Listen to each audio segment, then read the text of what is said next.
शुभ प्रभात। आज की कहानी है लौह पुरुष सरदार वल्लभ भाई पटेल। और आज निश्चित ही पूरा देश उन्हें एक अलग प्रकार के भाव से स्मरण कर ही रहा है। 31 अक्टूबर 1875 के गुजरात के नाडियाड नामक स्थान पर एक पटेल परिवार के अंदर इनका जन्म हुआ। इनकी माता और पिता एक अलग प्रकार का स्वभाव रखने वाले लोग थे, क्योंकि इनका परिवार पहले से ही एक वीर परिवार था। इनके पिताजी रानी झांसी की सेना के भी सिपाही थे। उस समय उन्होंने अंग्रेजों के खिलाफ संग्राम में बहुत बड़ा रोल प्ले किया था, बहुत बड़ी भूमिका अपनी अदा की थी। सामान्य तरह से पढ़ाई करने वाला ये बालक, जो बहुत बार पुस्तकों पर और अलग तरह से पढ़ाई करते थे, वो करते करते इन्होंने लंदन में वकालत की शिक्षा भी हासिल की, यानी लॉ की शिक्षा भी इन्होंने ली। और ठीक उसी प्रकार नेहरू जी ने भी वकालत की शिक्षा लंदन में ली थी, लेकिन दोनों में जमीन और आसमान का फर्क था। 1947 में जब देश स्वतंत्र हुआ, उसमें जो बड़ी क्रांति के अंदर जिन लोगों की भूमिका थी, सरदार पटेल उनमें से एक थे।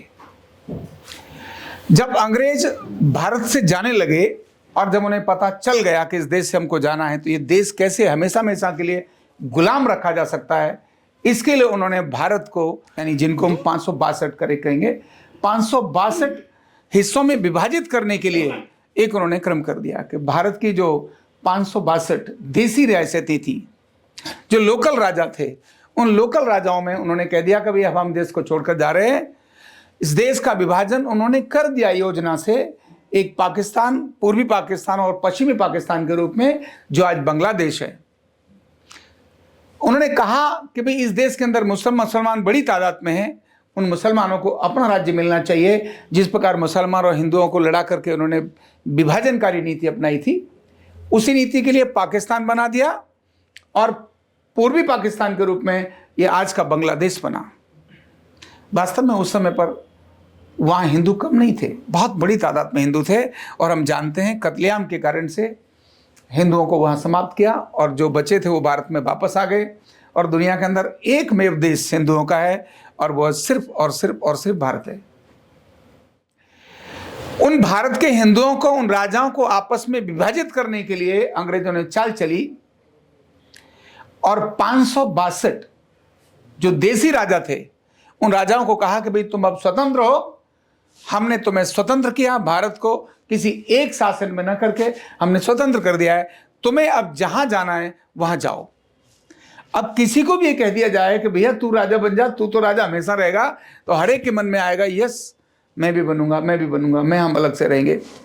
और उन्होंने साथ में कह दिया जिसको लगता है पाकिस्तान के साथ जाना है पाकिस्तान के जाओ, जो जिसको लगता है पूर्वी पाकिस्तान के साथ जाना है उनके साथ चले जाओ। और यह घोषणा करके भारत को तहस नहस करने का एक बहुत बड़ा कुचक्र चला। उस समय के सारे लोग इस बात से बहुत चिंतित थे कि ये क्या कर दिया, लेकिन निर्णय लेने वाला, डिसीजन लेने वाला कोई नहीं था। नेहरू जी खुद होकर इस पक्ष में थे कि ठीक है, अगर भारत में समस्याएं, अलग अलग जगहों पर लोग रहते हैं और राजा अपना चलाएं तो चलाने दो, कोई बात नहीं, इस मोड में थे। लेकिन सरदार पटेल ने कहा नहीं, ऐसा नहीं हो सकता, भारत एक ही रहेगा और एक ही रहना चाहिए। और इसीलिए उन्होंने कहा, जब राज्य सरकार गठित हुई, देश की सत्ता जो गठित हुई, उसके अंदर उनको पहला प्रधानमंत्री बनाना था सरदार पटेल को। लेकिन गांधी जी के चलते, गांधी जी को नेहरू से प्रेम था, यानी वो अनावश्यक प्रेम था। मैं अगर बोलूं आज के शब्दों में तो धृतराष्ट्र का जो प्रेम था, वही प्रेम उस समय गांधी जी का नेहरू जी के प्रति प्रकट हुआ, और उन्होंने सरदार पटेल को प्रधानमंत्री बनने से रोक दिया और नेहरू जी को प्रधानमंत्री बना दिया। तब उस समय सरदार पटेल देश के पहले गृह मंत्री बने और उनको उप प्रधानमंत्री का दायित्व भी दिया गया। जबकि सारे राजनेता प्रमुख सब ये चाहते थे कि प्रधानमंत्री सरदार पटेल ही बनने चाहिए। नेहरू जी के अंदर वो काबिलियत नहीं है जो देश को इस समय संभाल सके। अगर संभाल सकता है तो सिर्फ केवल सरदार पटेल। लेकिन अंग्रेजों की चाल, क्योंकि गांधी जी भी उसी चाल का पार्ट थे, नेहरू जी भी उसी चाल के अंतर्गत आ सकते थे, क्योंकि नेहरू जी को अंग्रेजों ने अपने कब्जे में ले लिया था, सरदार पटेल उनके कब्जे में नहीं थे। इसीलिए योजना से गांधी जी और बाकी सब पे माहौल बनाकर सरदार पटेल को गृह मंत्री तो रहने दिया, लेकिन प्रधानमंत्री नहीं बनने दिया। लेकिन सरदार पटेल जब गृह मंत्री बने तो उन्होंने कहा कि देश की सारी रियासतों को एक करने की जिम्मेदारी मेरी है, और उन्होंने सबको एक पत्र भेजा कि जो जो इस देश के अंदर हैं, भारत में अपना विलय करना है, आप तुरंत अपना विलय करिए। अधिकांश रियासतों ने भारत में विलय करने का निश्चय कर लिया और लिखकर पत्र दे दिया कि हम भारत के साथ ही होंगे। लेकिन कुछ ऐसी रियासतें थीं जिन्होंने भारत में विलय करने से मना कर दिया, जिनमें से एक था जूनागढ़, दूसरा था अहमदाबाद जिसको हम आज बोलते हैं हैदराबाद, और तीसरा था जम्मू कश्मीर, क्योंकि कश्मीर का राजा भी उस समय पर शेख था। हैदराबाद का निजाम था जो इंग्लैंड से बड़ी संख्या, यानी इंग्लैंड की जितनी जनसंख्या है उससे ज्यादा बड़ी जनसंख्या अकेले हैदराबाद की थी। और जूनागढ़ ने भी यही कहा, क्योंकि इन तीनों में मुसलमान उस समय के शासक थे, और तीनों ने कहा कि नहीं भाई, हम तो यहीं रहेंगे और हमारा अलग से यहां पर रहेगा, और हमारी अपनी सारी है, हमारे से लोग बहुत खुश हैं, आप चाहो तो यहाँ रायशुमारी करा लो, मतलब यहां पर आप लोगों से वोटिंग करा लो कि कहां जाना चाहते हैं। अंग्रेजों ने भी कहा कि भाई इनको स्वतंत्र हमने कहा है तो आप इनको जाने दीजिए जहां भी जाएं, और उन्होंने मना कर दिया। सरदार पटेल ने कहा कि ये तो ऐसा नहीं हो सकता, तुमको भारत में मिलना ही होगा। नेहरू जी कहते थे कि कोई बात नहीं भाई, हमने बांग्लादेश और पाकिस्तान पूर्वी और पश्चिमी किया ही है, और वो भी है, अगर आप वहां आप अनावश्यक उनसे लड़ोगे तो भाई वहां मामला खराब हो जाएगा, देश के अंदर अनावश्यक प्रकार की फिर दोबारा कष्ट हो जाएगा। अभी बड़ी मुश्किल से स्वतंत्र हुए हैं, इसलिए इनको छेड़ो मत, इन्हें छोड़ोगे तो अशांति हो जाएगी, क्योंकि वहां सभी मुसलमान रहते हैं। तब पटेल ने कहा कि नहीं, देश के अंदर कैंसर पालना यह बहुत खतरनाक होगा। इन रियासतों को स्वतंत्र छोड़ देने से देश के अंदर कैंसर जैसी स्थिति होगी जो कभी भी ये देश सुखी और नहीं रह पाएगा। ये मैं बहुत पुरानी बात नहीं कर रहा हूं, केवल 75 साल पुरानी बातें कर रहा हूं। तब सरदार पटेल ने जूनागढ़ को संदेश दिया मिलने के लिए, उसने मना कर दिया। हैदराबाद को संदेश दिया, उसने मना कर दिया। कश्मीर को संदेश दिया तो उसने भी मना कर दिया। तब हैदराबाद के निजाम ने सरदार पटेल को कहा, एक छोटी सी जूनागढ़ रियासत तो तुमसे संभलती नहीं है, हैदराबाद को कहां से संभालोगे, ऐसा क्लियर बोल दिया। तब सरदार पटेल ने जूनागढ़ को सेना भेज करके उसको कंट्रोल कर लिया, और उसके बाद कहा, आप देखो ये हो गया है, सरेंडर करो। लेकिन वो तैयार नहीं था। जिसको भी भेजा उसने दो टूक जवाब दे दिया कि हम फिर से युद्ध कर देंगे, भारत के पास है क्या जो हमको लेगा।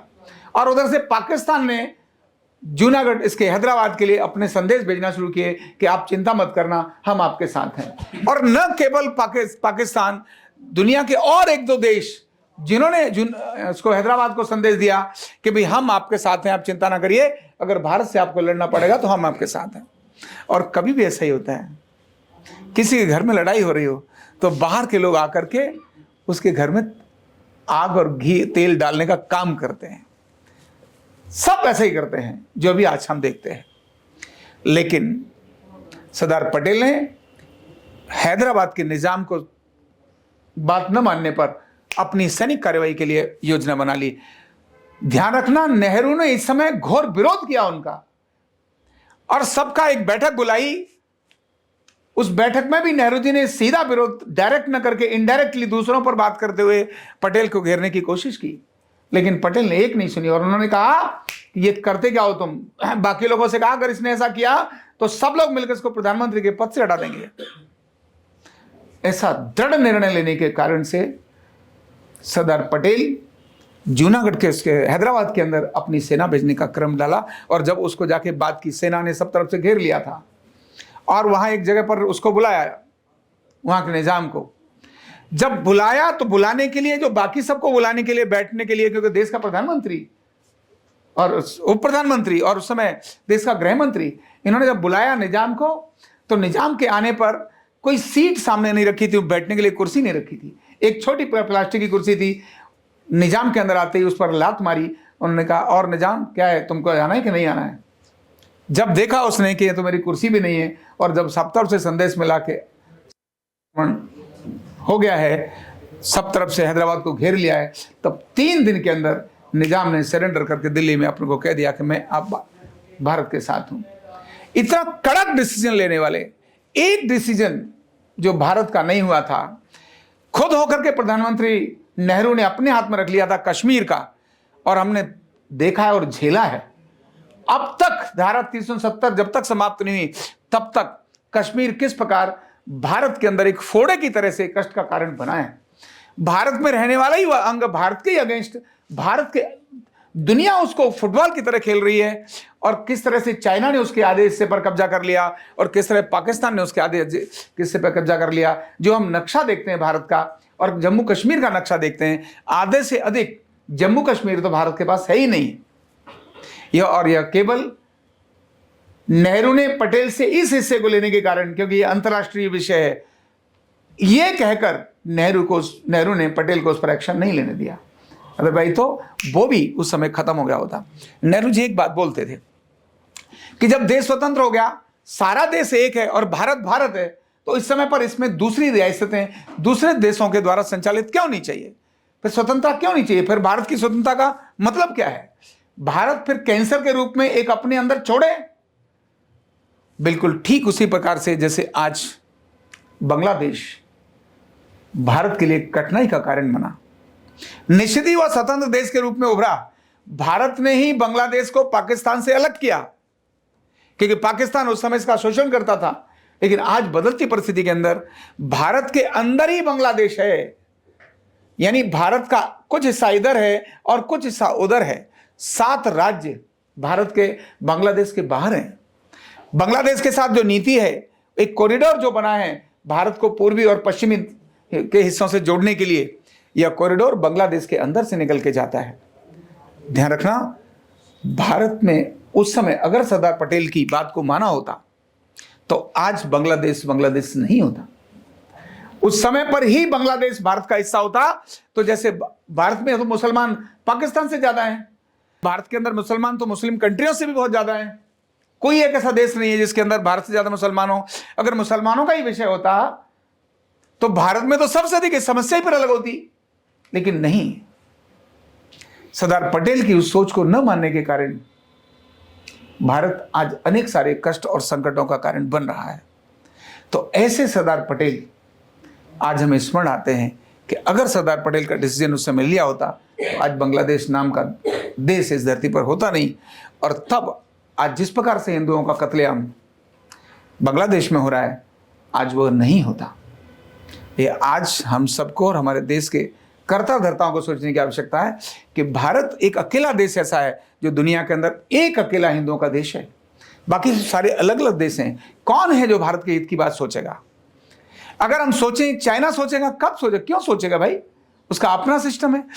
अमेरिका सोचेगा, क्यों सोचेगा? उसका अपना सिस्टम है। और सोचेगा भारत अशांत रहे, इसी में अमेरिका की, चाइना की और अन्य देशों का उसी में सुख है, तो भारत को शांत क्यों रहने देंगे?